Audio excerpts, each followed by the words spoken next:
Cuando acudimos por primera vez a consulta con un médico psiquiatra o con un psicólogo porque presentamos síntomas similares a los que caracterizan a los trastornos mentales graves, es frecuente que nos hagan la pregunta: ¿tienes algún familiar cercano que padezca de algún trastorno mental? Es esperable, entonces, que a partir de esto nos surja la duda de si los trastornos mentales graves tienen algún factor genético que determine o influya en su desarrollo. En este video nos vamos a centrar en dos trastornos mentales graves que se caracterizan por su cronicidad y su capacidad de condicionar profundamente la vida de las personas que lo padecen: el trastorno bipolar y la esquizofrenia. El trastorno bipolar es un trastorno afectivo que tiene como principal rasgo la alternancia entre estados de ánimo totalmente opuestos en un espectro que va desde la depresión hasta la manía. La esquizofrenia se define como un conjunto de trastornos mentales caracterizado por la evitación del contacto social, un comportamiento delirante y la presencia de síntomas psicóticos. Un gen es un factor hereditario que abarca una longitud determinada de ADN y que influye en una o varias características específicas del organismo.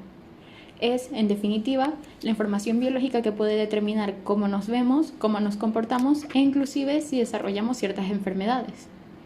Cuando el ADN se compacta, se organiza en cromosomas. Estos cromosomas se distribuyen por pares, teniendo los seres humanos 23 pares de cromosomas homólogos.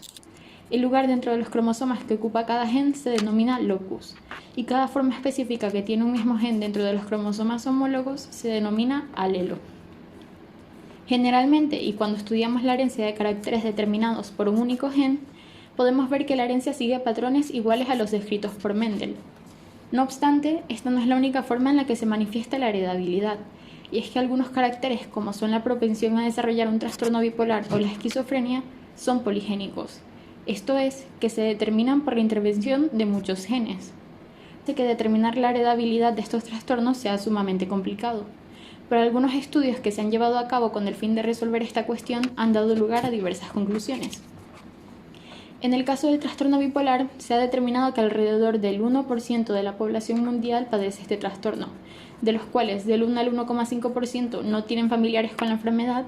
del 5 al 10% tienen un familiar de primer grado con la enfermedad y del 40 al 70% tienen un hermano con la enfermedad, siendo entre el 40 y 80% de estos gemelos monocigóticos. Esto nos indica que sí puede existir un condicionamiento genético en el desarrollo del trastorno. Entre los genes que han sido identificados como influyentes en el desarrollo de la enfermedad, encontramos el gen ANK3, que codifica una proteína de canal, el gen DGKH, que influye en el crecimiento celular, y la región CACNA1C, que codifica la subunidad alfa del canal de calcio tipo L. Se ha encontrado un factor influyente en las personas que padecen este trastorno: la presencia de cantidades anormales en sangre del factor neurotrófico derivado del cerebro, una proteína que tiene funciones claves en la sinapsis, la conectividad neuronal, la neuroplasticidad y en el desarrollo de funciones cognitivas, por lo que el gen que codifica esta proteína también podría estar involucrado en el desarrollo de la enfermedad. En el caso de la esquizofrenia, este es un trastorno que afecta alrededor del 1% de la población mundial. De quienes padecen esta enfermedad, entre el 40 y el 45% tienen un hermano monocigótico con la enfermedad y del 0 al 10% tienen un hermano disigótico con el trastorno. Los porcentajes de heredabilidad se encuentran alrededor del 80%. Factores influyentes en el desarrollo de esta enfermedad se han visto involucrados los genes NRG1, que codifica la síntesis de una proteína factor de crecimiento epidérmico, el gen DTNBP1, que codifica una proteína de canal, el gen de AOA, que codifica una proteína activadora de la deaminoxidasa, el gen CSF2RA, que estimula la producción de glóbulos blancos, el gen ZNF804A, que interviene en la expresión de genes y en la regulación neuronal, el gen DISC1,